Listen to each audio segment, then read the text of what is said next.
This is Let's Talk Business with your host, Marc Ebinger. Now, here's Marc. Welcome back to the Let's Talk Business podcast. Today, we're going to talk about the benefits of supporting local nonprofit organizations. In studio with us today is Alma Gonzalez, the Business Development Campaign Coordinator at the Children's Rehabilitation Institute, Teleton USA.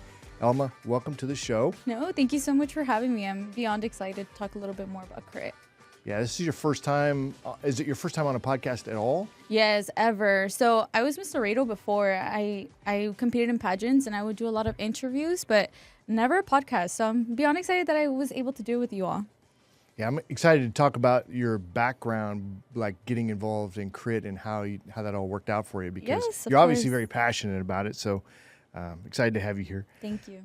I'm your host, Marc Ebinger, the owner of Krukus Virtual Staffing, a company that saves business owners thousands of dollars a month by hiring skilled English-speaking virtual assistants from the Philippines and Latin America. And I'm your co-host, Jenevy Sims with the Evolve Firm, where we help creatives create branding strategies to elevate their businesses. And I'm Kyan Frith, co-host of the podcast too, and I am the CEO of KV Impact Consulting. We listen to business owners, we hear their problems, and we find solutions. We're enablers and facilitators.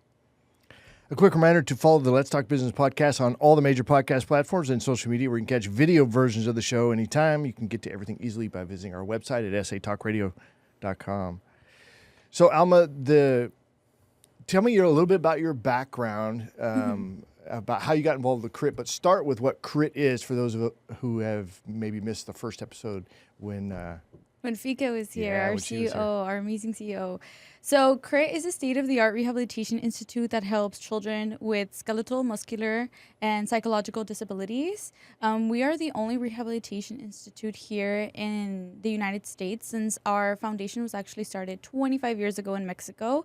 We've been here for 10 years, since 2014, and we accept families from 44 states of the U.S. Thankfully, our waiting list has gotten down from 1,600 to just 650 families now. that's a big deal. Yeah, it's a Wow. really, really big and exciting news that we are excited to share, because, saying, oh, yes, we have that waiting list, of course, it was kind of like a burden for us, because we wanted to accept all the families that we can. And our Rehabilitation Institute does have the capacity to receive all those families. But what we need, of course, is the support of donors, of volunteers, and donations. So.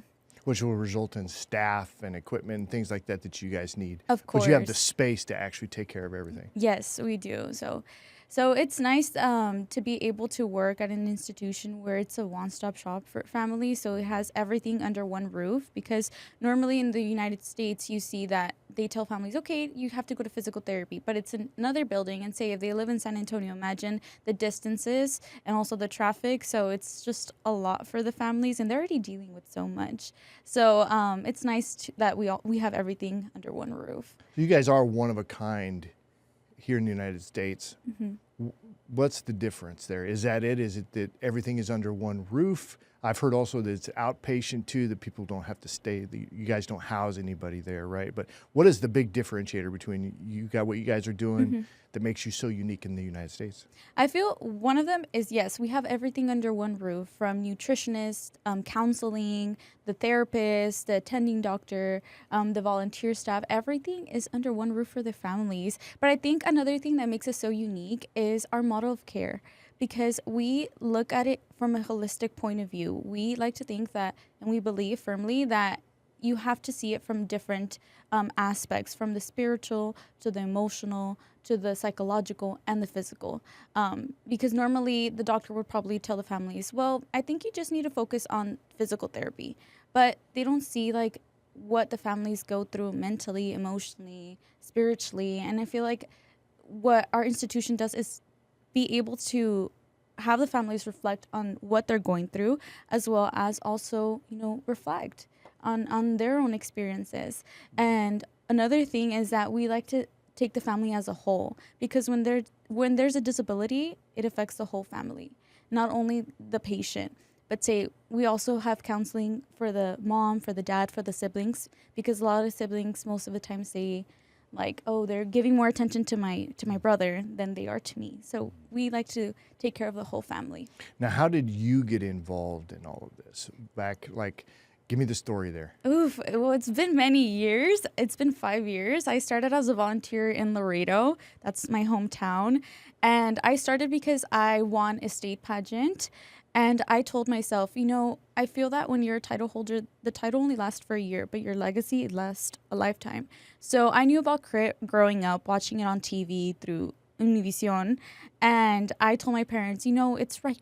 It's right there in San Antonio. So let's go take a tour. We took a tour. Fika was actually the one who gave me the tour. And I feel like she saw something in me that day because from the moment she met me and I started talking about my experiences with getting involved in the community of Laredo and projects that I had been involved with international companies, she gave me the chance to be the ambassador for the Heroes for CRIT program, which is something that we can talk about later in the podcast.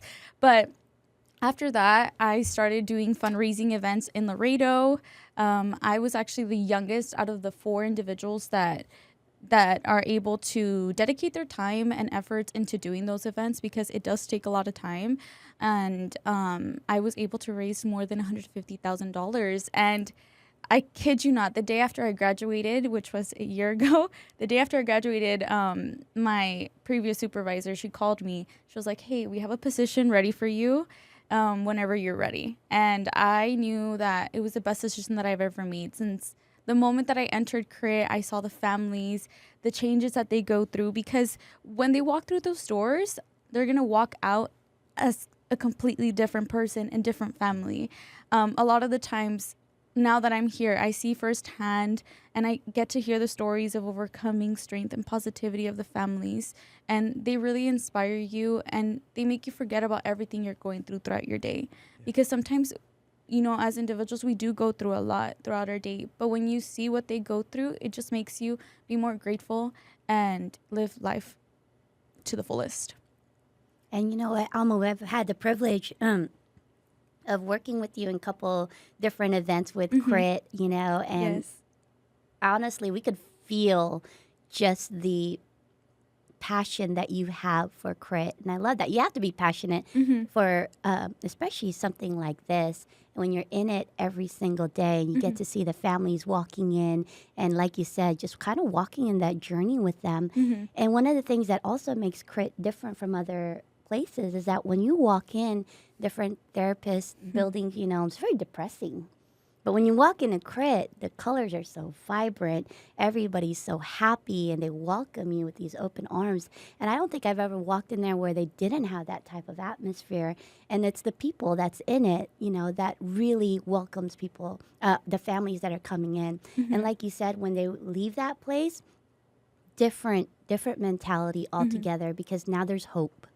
Now there's hope and there's strength. And when we had that gala last year, oh my goodness, or it was actually this year. This year, yes. A couple months ago. It feels I know. Last year. I got lost this year. It was just phenomenal to see the impact that you guys are having in our community. And then tell everybody a little bit about that grant that we got from the city. Yeah, so after 10 years, we've been recognized by the city of San Antonio. It was such an amazing honor because a lot of our families and staff were able to stand in front of the mayor of San Antonio and the councilmen and women and talk about CRIT. A lot of the families shared their stories, and I feel like that's what touched them the most, that their stories were being heard because most of the times they're unheard. And I love that we were able to do that as a team because, at CRIT, we're one big family, and we're forever thankful that the city of San Antonio is now one of our major supporters. And was it a specific date that was pronounced as a CRIT's Day? Oh, yes. So in May 18th, we had the Heroes for CRIT event. And the Heroes for CRIT, again, it's a program, the piggy bank program, that empowers volunteers to get involved not only by raising funds, but also by raising awareness about CRIT. So a lot of volunteers get creative in how they can raise donations. We have different organizations from colleges, schools, institutions, even companies that get involved. They do car wash, fashion shows, galas, Jeep runs, it can get creative. So I think that's the beauty of this program. But on May 18th at La Cantera, we were named the Heroes for Crit Day. So it meant a lot to our volunteers because their voices are being heard. This is empowering not only the volunteers but also the program, because it's not like it's created just from zero, but it's so transparent to the donors. Like they can see firsthand if they take a tour where their money's going, and also it's an amazing program that I encourage a lot of volunteers to get involved. It's where I found my passion because a little bit about my background. I graduated as an education major, so it's very different than what I'm doing now, which is raising awareness and raising funds and working for a nonprofit. So I found my passion through community service, and most of the time there's a lot of volunteers that don't know what they want to do with their lives. When they get to high school, they're still in I don't know what I'm going to do for college. So volunteering, it allows you to get to know more about yourself, to build that voice inside of you and step out of your comfort zone. I think it's good to be tethered to the community as well. You know what I mean? Mm-hmm. The more you're involved in the community, the better it feels. Kyan, I know you're doing some volunteer work with church and stuff like that. Yeah. Which, that kind of brings a different side of you out. Definitely. And volunteering is so valuable Mm-hmm. for the organisation, but also for the person who's volunteering. It's massively rewarding. Where I came from when I was working in Guernsey off the coast of France, just to make him smile, because he generally does whenever I have a say beautiful Across the picture in my pond. head whenever he talks about that. It must be absolutely gorgeous over there. It's a beautiful island. But many of the businesses there, they're under ESG programs. So a lot of the businesses, the corporates, are doing a lot of volunteer work. And so they're doing it from a corporate responsibility perspective. Mm-hmm. But the people who are doing it within those organizations are volunteering into whatever it is, whether it's cleaning beaches or doing wildlife work or working with whatever non-profit. Mm-hmm. Those volunteers are just going, they have massive smiles on their faces whenever you see the pictures, because it's so valuable. Mm-hmm. And I love that. It's just wonderful. Mm-hmm. And having gone and looked around Crit, had one of those tours, and you do walk around, you go, wow, this place is just phenomenal. Mm-hmm. One of the things that I look at there, though, is that it is the only one. It's the only one in the whole of the United States. Mm-hmm. And as a numbers guy, I'm like, serious? Why? Why only one facility in the whole of the United States? And as I was thinking about this morning and preparing for this, was you've got capacity. Mm-hmm. You can meet all the needs, but you'll only meet it for such a period of time, because then you become even more known. Mm-hmm. And from the kind of work that you're doing, the education piece that you're doing, more and more people become aware of you. So more and more people will come from the whole of the United States to San Antonio. Mm-hmm. How long is it going to take until you've outgrown the current facility and that you need to set up another one and another one? You know, Mm-hmm. is there a time on it? Is there an amount of money that's needed so you can reach capacity? You know, do you need $5 million within the next 2 years to max out the capacity Mm-hmm. of that facility? Or, you know, what is it? So for us to continue having our doors open, it does take $9 million just for the facility here in San Antonio.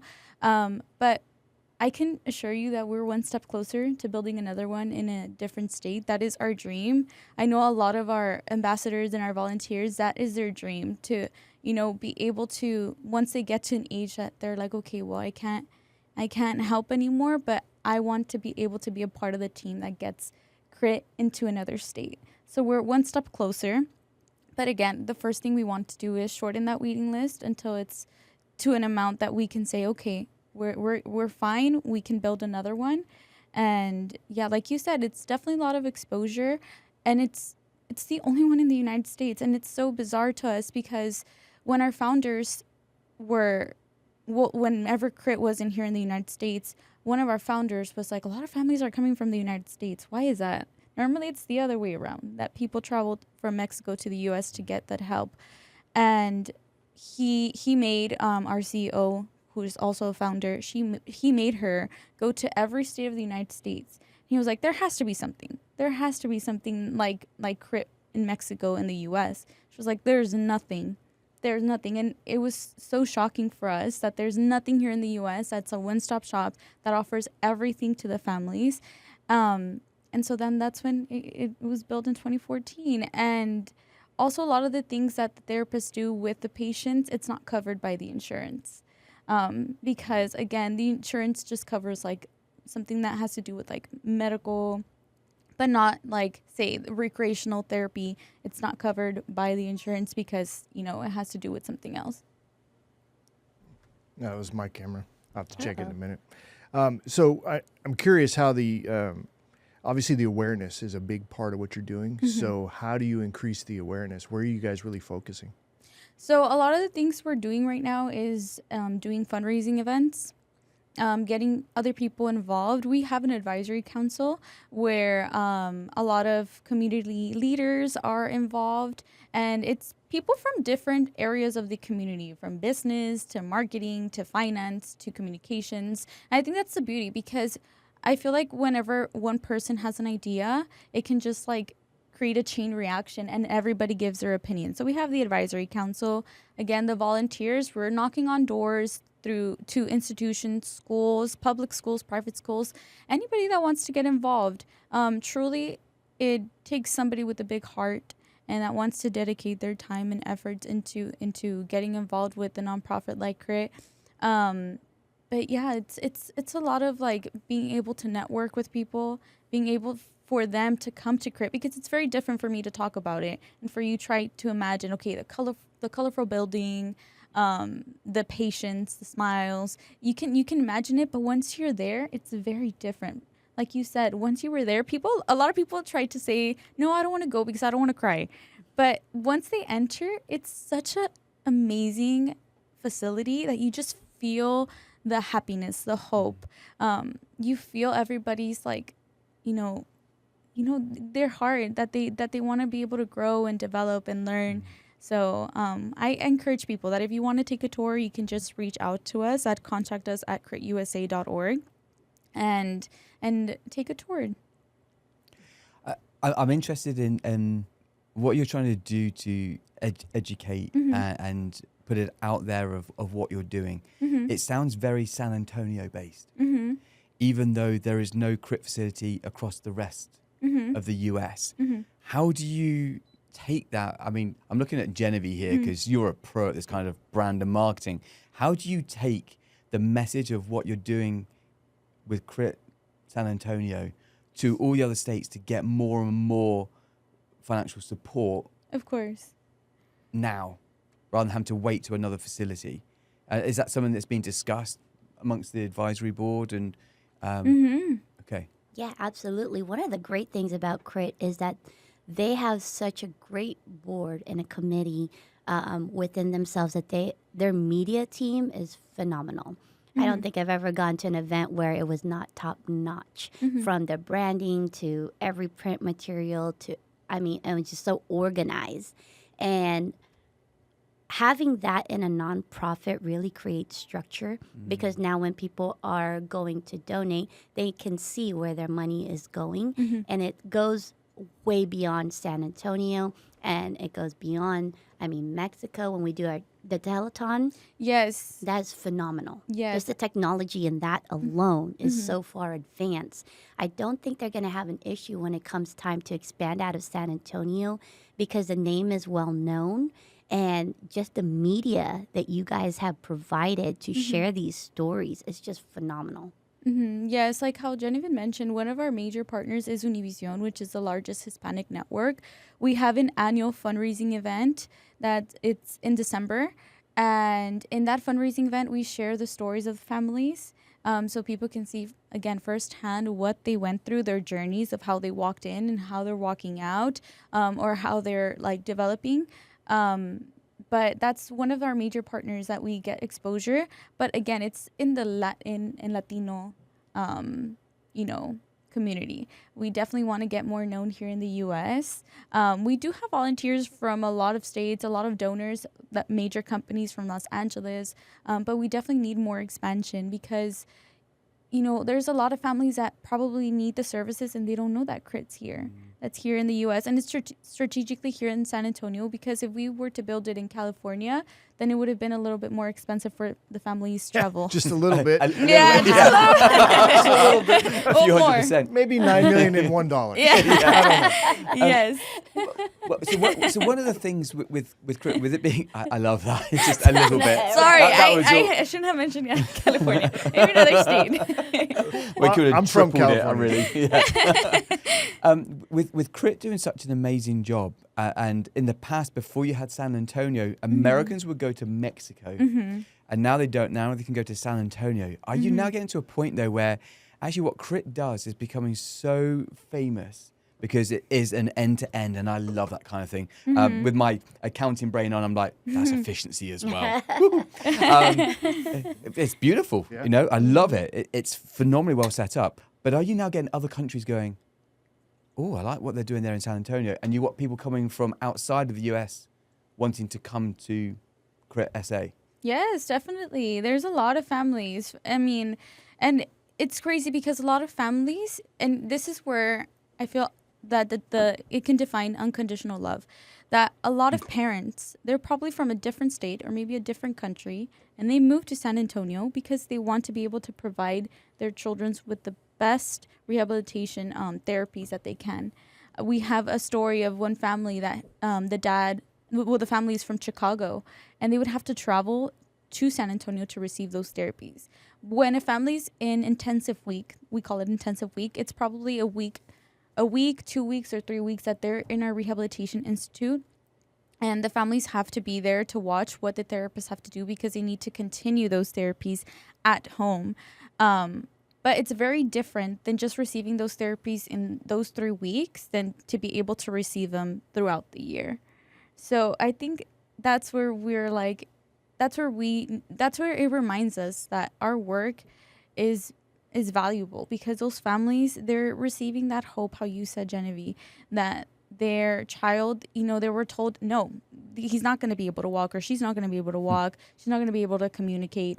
And once they step Crit, a lot of families, a lot of the times they want to go back to the doctor that tells them no and tell them, look, my child's walking. And you said they weren't going to be able to walk, or that they weren't going to live past 2 years. And now they're 8 years old.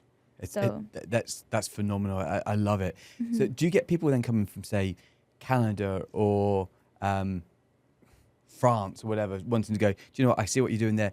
Can they come in from outside the US to Crit SA for treatment and then go back to their country? Or do people need to be living here in San Antonio or be referred into? How does it work? I believe, yes, they do have to be living in San Antonio. Okay. Wait. Because it's outpatient, right? Yes, right? We've never had that question. Yeah, no, I mean, living in the US, United right? States. Yeah, I think they do. They have to be in the United States. Okay. Yeah, So you can't come from outside the country. So I'm just wondering when other nations will start looking in, going, how do I get my children to that facility? Because I'm not aware, for example, in the UK, I mean, we have people complain about our NHS, but our National Health Service is actually very, very good, especially compared to your American health service. But it doesn't do but it doesn't do an end-to-end in terms of therapy like you're offering at Crit. So I'm wondering if there's people who are going through very similar circumstances to what the families are here, going, I want a piece of that action. I'm prepared to fly in to San Antonio for that treatment. Can they do that or not? Or would you even allow them to, because you're going to prioritize people from the United States first? Yeah. I'm like, that was a question that, Well, that's that one was of a those we'll have 180 to get question. back to you on, right? Yes. I'm kind of interested because you're building such a reputation, like you're becoming this world-renowned center of excellence. Like, will you ultimately become a victim of your own success to a certain extent because you're going to get so inundated, you know? They just keep growing, right? I mean, if the demand's there, as long as the finances are there, you just keep growing. Otherwise, you have to have a waiting list, right? Exactly. But this is the key thing. They're going to continue to grow, so you open up another premises. So the way I'm looking at it, bear in mind, I'm a numbers guy going, okay, so when's the next one going to be online then? And when's the next one? You know, how many are you planning to be building within the next 5 years? Because the need is, I presume the need is there across the United States. Absolutely. Of course. Like, in many ways, with understand the need across the US, how many facilities should there be? Well, more than Mexico. In Mexico, there's over 25 Okay. crits, one autism center, one cancer center, and then one university for those that want to study, something that is in a crit, so like therapy, counseling. So they have that in Mexico. So if Mexico can have that, us in the U.S., we should be able to have more, and in every state of the U.S., or maybe 2 in every state of the U.S., to offer to those families. So if we heard that here today, that's the vision. That's the Yeah. vision. Awesome. Yes, It's One in more- every the state vision. apart from California, because it's going to cost a little more. That's my point. Is it's more expensive in the United States to do it than it is in Mexico, I would assume. Yes, and your so- donation base is going to be a lot more solid in Mexico because you guys have been around there for how long? For 27 years. Yeah, so you got deep roots there, whereas in the United States, it's still new. I mean, San Antonio, Yes. 10 years, but the rest of the nation, 0 years. Yes, and I feel like, the difference between us and our foundation in Mexico is that in Mexico, they're the #1 nonprofit in the whole country. Here, we do compete with several nonprofits. Yeah, there's only like 10,000 Yeah. in San Antonio. Yeah, there's a lot of I can't foundations. get over the number of non-profits in San Antonio. Make it very difficult for Grants and grants everything. and finding the finance. Yeah. The That's where your marketing campaigns are huge because you get those stories out. You get big name celebrities on your, volunteering or whatever else. That's just how you do it. It's all deal making and And bringing awareness and sharing stories. exactly. Knocking on doors. It's definitely hard sometimes whenever you receive, a no, or we're not interested, or they probably don't trust the foundation because they've never heard of CRIT. But that kind of inspires us and it motivates us to continue going because one no can open so many doors of yes. Yes, I want to get involved. Yes, I'm interested. Yes, I want to donate. Well, let's talk about donating from a small business owner's perspective. That's largely our audience is Okay. business owners and entrepreneurs. So, what's that process look like for them? What are the options for a business owner to participate, donate, whatever? So the development department, we're kind of divided between different coordinators or heads of the campaigns or programs. One of the programs, again, Heroes for Crit, volunteers or those companies that want to get involved in fundraising. It's not only a physical piggy bank, but it's also a digital piggy bank where you can create a team, send the link to those that you want to be a part of your campaign. They sign up, you fundraise, and you can also see like how much you're fundraising. So it's nice because we do offer it, physical and digital. Then we have Foodies for Crit. Foodies for Crit is for restaurants to get involved by donating a certain proceed or all proceeds during a weekend. They can say, okay, if you buy this combo on this weekend, we will donate this amount of money to Crit. I invite any restaurant owner that's hearing today to get involved with Foodies for Crit. It's nice because we will give the employees like a shirt of Foodies for Crit with a QR code. We also give them buttons that say I support children with disabilities, to empower them. And also like we offer tours for them to see and connect with the cause, because before you can fundraise and get involved, you definitely need to take a tour so you can be able to know what you're fundraising for. And then for, say, companies or those individuals that have a business that want to get involved, we offer sponsorships for the fundraising events that we have. And also, say, for supermarkets, we can also connect them with the person that handles supermarkets or companies that want to be able to support CRIT. Is there a way, so I mentioned before about some of the corporate social responsibility and stuff that would go on back in Guernsey, and businesses would get multiple numbers of employees together and they would go and do things at the weekend to volunteer, very practical, is there ways that organizations can do that kind of thing here in San Antonio to offer up practical support, practical volunteering for CRIT as well? Yeah, so, aside from the fundraising, they can also get involved. We do have an in-house volunteer. They do have to go through a background check and some trainings, which is a little bit more like a longer process than just like at a volunteering event that we have, because they are with the patients firsthand, they're with the families, and of course there has to be trust, and a lot of the times our patients do get, you know, a close bond with the volunteers that are there with them, and say if they don't see them for how many months, then the patient's gonna, you know, feel sad. But we also have those events where we need hands. So say in our gala, we needed hands to be able to give out raffle tickets, to motivate people to go to the silent auction, to walk people to their table. Or even what we have been doing is that whenever there's a game in the San Antonio FC stadium, in our parking lot, we're gathering donations. So we need volunteers to be able to gather donations for people to park in our parking space. And also, like, either way, like the Heroes for Crit fundraising events, when we have some, say for La Cantera, we need volunteers. So there's always a need of more hands, more helping hands. I love that. Yeah. So basically, if there's a small business owner, it can still be a small business or a medium-sized business that wants to do something for their community and also maybe build their own personal brand awareness for their business, they can get in touch with you and they can volunteer as well as donate. Yes, both. Which I think is awesome. Yeah, they've got plenty of events, especially family-friendly events. And those are, I encourage for every business owner that's listening right now, if you have kids, I mean, go onto their website. You can see all their different events going on. The very first one that I brought my kids to, they had an artist night where they had the kids, the patients, paint beautiful paintings and auction them off. And then, of course, they had the professionals as well that had helped the kids, right?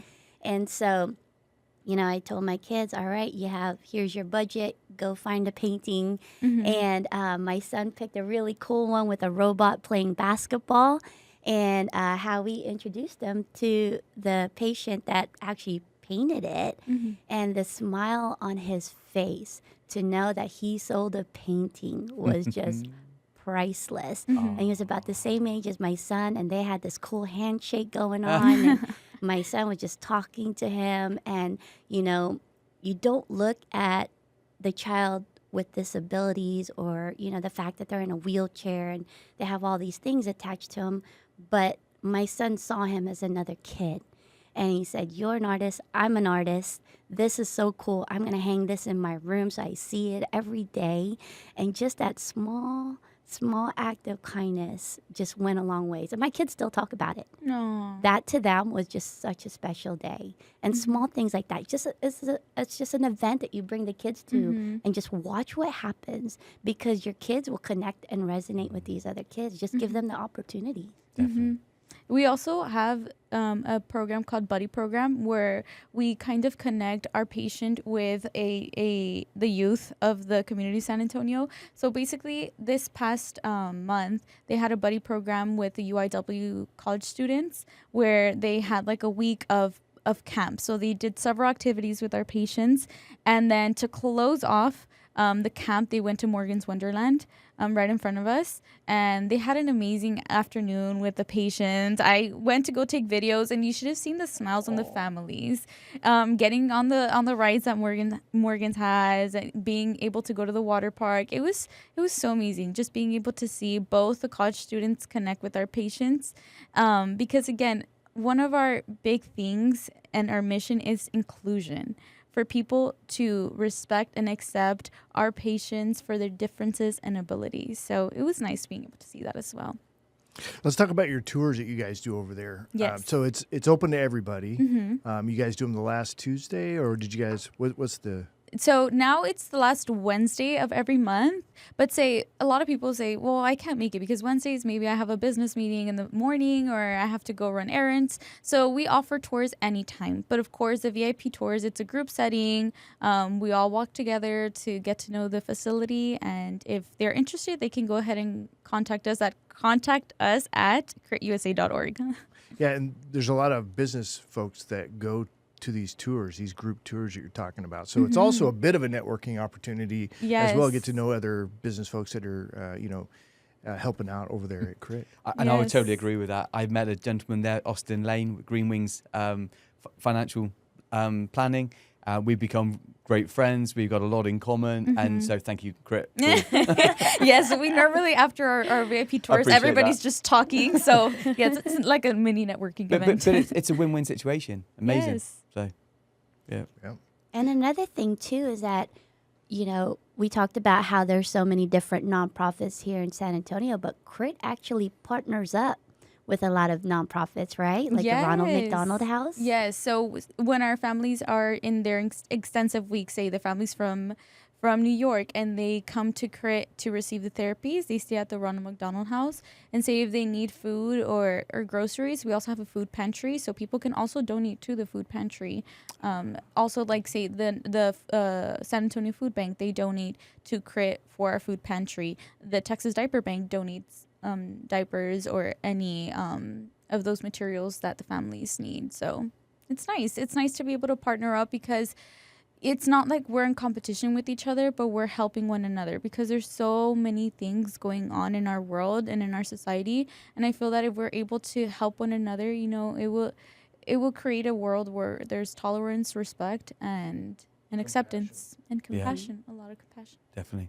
I love what you're saying a moment ago about, I echo what you were saying about inclusion. One of the things for me, I helped at our church vacation Bible school recently, and it was 3 incredible days, and seeing people who had special needs and requirements were in with all the other children. They weren't separated in any way. They had special volunteers buddying with them to help meet their need, and I was like, that is just beautiful. They're just, and the children just see each other as exactly the same, like you're saying about your son and the guy that he got the painting from. I think it's just tremendous. It's the adults that often create the problems. It's not the children. Yes, I feel like that's when it's nice for them to, at a young age, be able to get involved with nonprofits, because they're seeing firsthand. Say, a lot of times we have students come to our facilities, and one of the common questions is, do you have a friend with a disability? And then they're like, no. And then we kind of say, okay, maybe a wheelchair, and they're like, no. So a lot of the times, how you said, as adults, there's a lot of stories that we've heard that maybe like the parent says, well, we were at a grocery store, my child probably had a moment where they were screaming or crying, and then they get looked at because they're different. And I think the beauty of our world is that we're all different. We all have different stories, different abilities, disabilities. And one of the things to remember is that none of us, even us sitting here today, we're all not exempt from being able to develop a disability. Of course, not to wish that upon anybody, but we're not exempt. And I feel like that's something that we need to remember, that, in any moment of our lives, in a split second, our lives can change. So just have more, how you said, compassion. That's a really, really good point. Really good point. Let's talk about nutrition. You mentioned that earlier. So why is nutrition important in the rehabilitation process?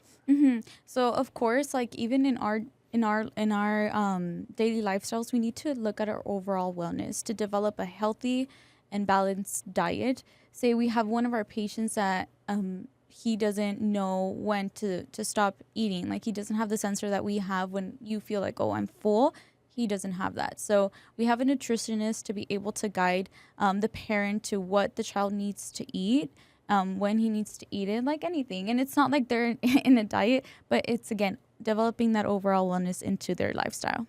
I'm sorry, I'm kind of smiling because I'm thinking perhaps there's a moment where the children are being educated on nutrition, and I hope it kind of falls on the adults, because I've seen quite a size difference between adults in the UK and adults in the US, and so perhaps some adults would benefit from some of that nutrition guidance too. Yeah, I think there's just a lot of chemicals in our food here that you guys don't necessarily have over There in is. Europe. Yeah, I've actually found it amazing. Love America. I really do. Genuinely, I love it, and it was a privilege to be an Englishman here on Independence Day. But walking around your supermarkets, your grocery stores, and looking at the ingredients on things, and even bread, like your bread, enriched bread, like why? can you not just give me normal bread, please? And which is what I'm used to. And actually, we now started buying bread from a friend of ours or a neighbour just near to us who makes fresh sourdough. It tastes like proper bread, you know, rather than your rich stuff. And you can walk up and down the aisles of a grocery store here. I'm like, I mean, I don't even walk down the breakfast cereals. My wife loves those sugary ones. I'm like, you're not having that, girl. You just look at the chemicals. I mean, it's just horrendous. Yeah, I don't think it's the sugar as much. I mean, sugar is definitely, it's a processed thing. It's not a naturally occurring thing. But it's not like high fructose corn syrup or something like that. It's foreign to the body. But it's the level of processed foods that's here. It's crazy. And I think that's why we have more of a weight problem here in the United States. Yeah. It's just chemicals. And I think it also depends on the condition of the patient too and what they're going through. And that's how you guys kind of create that nutritional plan for them, you know, for some of those who have more difficulty swallowing or, you know, allergies and things like that. And one of the other rooms that you guys had that I thought was so fascinating was a room where you taught your patients how to be able to take care of themselves. Yes. To put their clothes on, to put their shoes on. And I fell in love with that room because, you know, these kids get an opportunity to do that instead of waiting for somebody to do that for them. And I thought that was just absolutely phenomenal. Yes, that room is called La Casita, which is it's home in English. And how you said, they're taught to be able to be independent. A lot of the times the families or the parents say, what will happen if something were to happen to me and my child is here in this world and is not able to put on a sock or get out of bed from their wheelchair to the bed, or being able to shower, or simply just being able to eat. So in that room, we're able to give them those tools so they can live an independent life from their parents.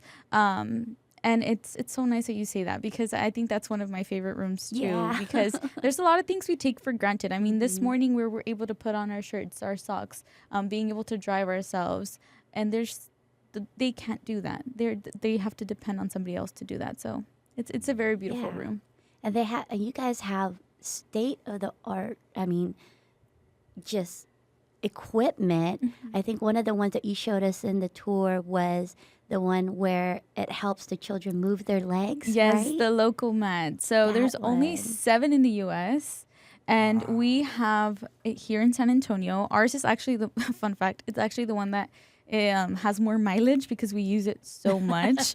And basically in that equipment, the therapists, they attach the sensors to our patients' legs, and they're able to tell through the computer screen what muscle they need to work on when they're in the rehabilitation in bed. And also for our patients, a lot of the times for us, I mean, it's scary for us to go to the doctor.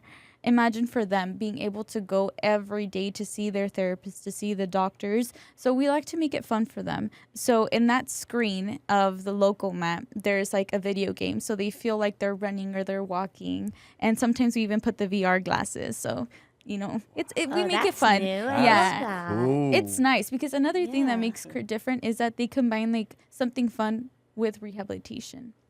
So the nice. kids actually look forward to it. Yes, right? and they don't feel like, oh man, I need to go to the doctor. Again, it ties in with the decorations, those on the roof. It's because a lot of the times patients are on their back, so they need to see something fun and colorful for them to brighten up their day. I loved it on the tour that you're walking around and then you get to the last bit, which for me is one of the best rooms, with the swimming pool. Being an ex-swimmer, and I'm like, wow, you literally have everything under this roof. Everything. Including a swimming pool. I mean, that day it wasn't working. It needed a repair. And I think actually, wasn't it some Actually, connection? it's getting rebuilt. Yes. Yeah, it was it's Tito getting- over at It Direct was Guys. Tito That's that right. repaired it, which was awesome. So connections. But that's it. But, ooh. They're rebuilding the whole thing, right? Yes, and like you said, connections. We never know who can help us, and most of the times people have so big, like they have big hearts, like Tito, that he said, you know what, I'm gonna help you all, and I'm gonna, you know, try to see what I can do, and it's nice. The pool is actually one of our patients' favorite rooms. I'm I mean, not aside I'm from not surprised. us, it's the patients. We have one patient that she has osteogenesis imperfecta, which means that her bones are really fragile. So she says that is her favorite type of therapy because her bones don't break easily. Yeah. So it's very different from because a lot of the times patients have different stories, different conditions. So we need to be able to treat it, in the way that it won't hurt them. So Indeed. yeah, the pool, it's fun, but it's also, heartwarming to hear that that's her favorite room because, again, her bones don't break easily. Yeah. Now, you guys are always looking for donations. We know that. But is there anything else you guys are needing specifically at that facility that maybe a business owner out there could help meet the need for it that you guys are looking for? Yeah, so, we never know when we need those connections, say fumigating or air conditioning, any type of business that wants to get involved. We are an institution that welcomes everybody with open arms. So anybody that would like to get involved and has the heart to help those with disabilities, you're more than welcome. And again, experience firsthand by taking a tour, because once you get to know the cause, you connect with it more and you come to love it. And it's one big family for those that have joined CRIT. All right, so let everybody know, how do they find you guys and how do they get involved? So if they can just email us at contactus@critusa.org. I've been repeating that. I think it's going to be on everybody's mind. Contact us at critusa.org. Teleton USA is one of our Instagram handles, or even Crit USA on Instagram. And we're also on Facebook and Twitter. So they can go ahead and find us there. Well, thanks, Alma. Great show. How was your first experience on a podcast? It was definitely so much fun. I definitely vibe on the energy bouncing off. And so it was very nice. And thank you so much for having me. This is a cause. You did amazing. Thank you. Very good. This is a cause that has been in my life for several years. So to be here sitting with you all today and learning from you all too, from your different experiences and knowledges, it definitely helps with my overall growth. So thank you so much. All right, thanks a lot. All right, as we wrap up the show, quick reminder, check out our latest podcast and catch video version of the show anytime by visiting our website at satalkradio.com. That's going to be it for this one. You guys have a great week, and we'll see you on the next one. Thanks, everybody.